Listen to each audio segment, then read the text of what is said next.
ఏదో ఒకటి చేసి పెళ్లి ఆపేస్తానని చెప్పారు కదా. మరి మీ అక్క తాళి చేయించేదాకా వెళ్ళినా మీరు ఏమీ మాట్లాడకుండా అలా నిలబడ్డారేంటి? ఆ టైంలో ఏం మాట్లాడినా అక్క వాళ్ళకి డౌట్ వస్తుందని ఏమీ చేయలేకపోయాను. అసలు పెళ్లి విషయంలో భవానీ గారు ఎందుకంత ఇంట్రెస్ట్ చూపిస్తున్నారో, మీరు ఎందుకంత నిర్లక్ష్యంగా ఉంటున్నారో నాకు అసలు అర్థం కావడం లేదు. కనీసం నేనైనా ఆపేద్దాం అనుకున్నాను. కళ్ళు తిరిగి పడిపోతే అపశకునంగా భావించి తాళి చేయించడం వాయిదా వేస్తారేమో అనుకుని అలా చేశాను. ఏడ్చినట్టుంది నీ ప్లాన్. కళ్ళు తిరిగి పడిపోతే నీరసం అనుకుంటారు గాని అపశకునం అని ఎవ్వరూ అనుకోరు. నీదంతా యాక్టింగ్ అని అక్కడున్న వాళ్ళందరికీ తెలిసిపోయింది. అందుకే నీ తిక్క కుదర్చడానికి మా అక్క నువ్వు నెల తప్పావని చెప్పింది. అవును రాదా, ఇప్పుడు నీకు ఎన్నో నెల? పుల్లగా ఏమైనా తినాలనిపిస్తుందా?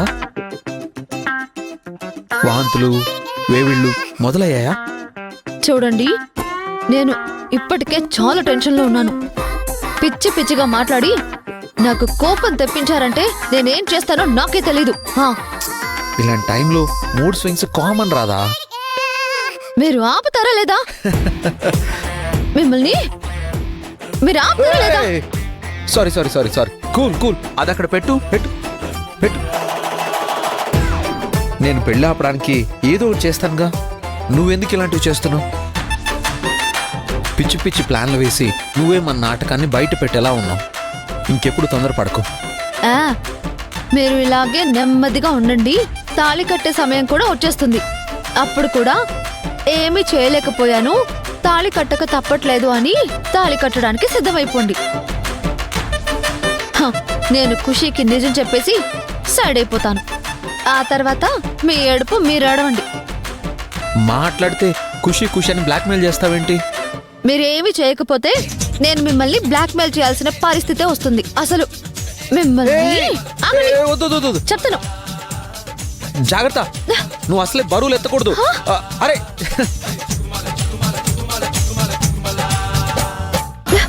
నువ్వు పరిగెత్తకూడదు రాదా, రిలాక్స్ గా ఉంటే మంచిది. అరే ఆగండి ఆగండి.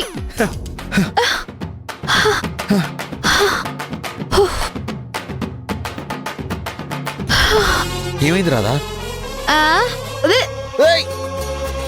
వేవిళ్ళు.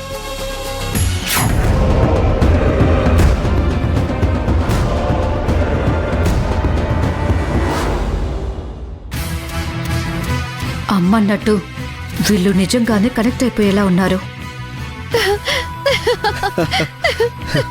మామయ్య, మిమ్మల్ని అమ్మ పిలుస్తుంది. దేనికి? కిందికొస్తే మీకే తెలుస్తుంది కదా, రండి.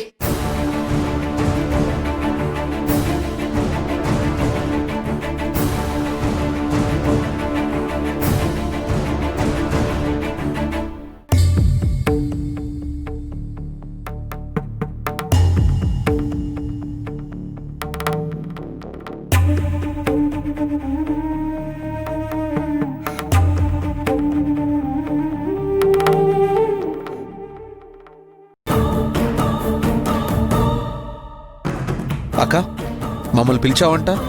అవునరా, వారం రోజుల్లో పెళ్లి పనులు ఎలా జరుగుతాయని టెన్షన్ పడ్డావు కదా.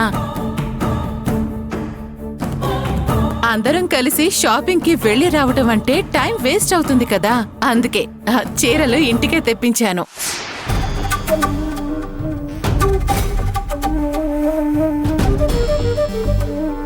రాధా, పెళ్లిపేటల మీద కూర్చోడానికి కట్టుకునే చీర సెలెక్ట్ చేసుకో.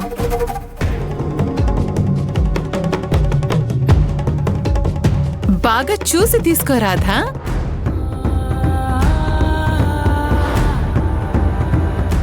మెళ్ళో తాళి పడేటప్పుడు కట్టుకునే చీరంటే ఆడవాళ్లకి చాలా సెంటిమెంట్ ఉంటుంది.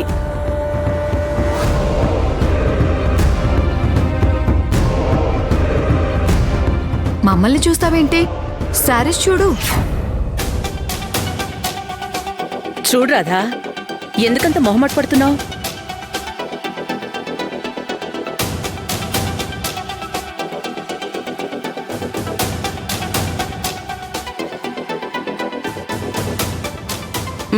ఇది సూట్ అవ్వలేదు.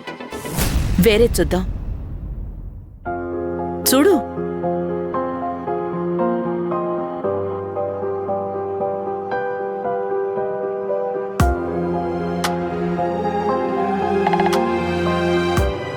అదివ్వండి.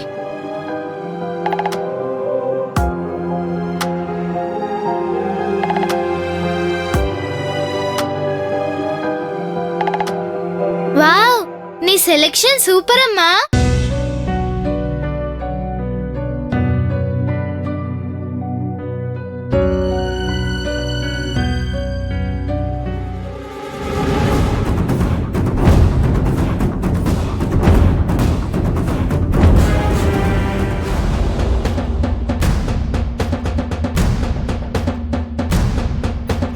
ఏ నందిని, ఏంటే నువ్వు చేసిన పని? ఈ చీరను నేను ముందే సెలెక్ట్ చేసుకున్నాను.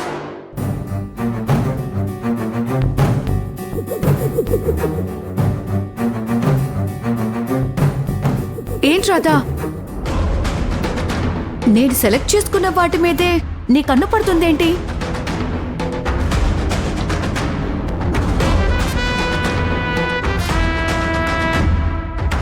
ఎప్పుడు నా చాయిస్కే అడ్డుపడతావు. I hate that. నందిని, పెళ్లి జరిగేది నీ కాదు, మా అమ్మ నాన్నలకి.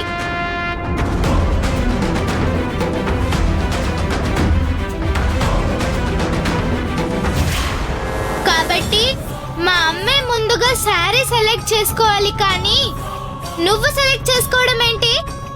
నాకు ఈ శారీ నచ్చింది. మా అమ్మ కూడా అదే నచ్చింది.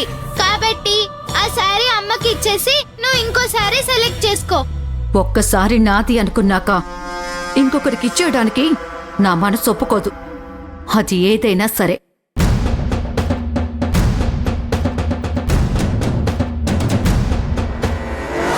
ఎప్పుడు ఏదో ఒక గొడవ చేయాలని చూస్తావేంటి నందిని?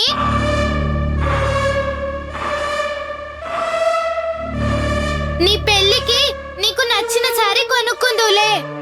ఇప్పుడు పెళ్లి మా అమ్మకి, కాబట్టి తనకు నచ్చిన చీరని తనని కట్టుకోనివ్వు. నువ్వు ఇవ్వకపోతే నేనే తీసుకుంటాను. బేబీ ఆగు.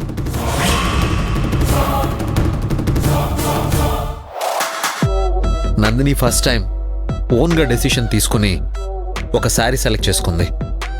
అదే గొప్ప విషయం.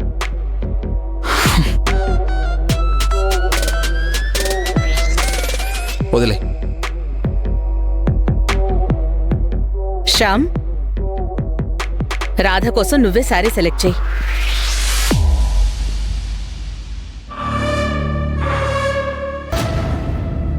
నేనా? అవును డాడీ, నువ్వు శారీ సెలెక్ట్ చేస్తే అమ్మ హ్యాపీగా ఫీల్ అవుతుంది కదా అమ్మా?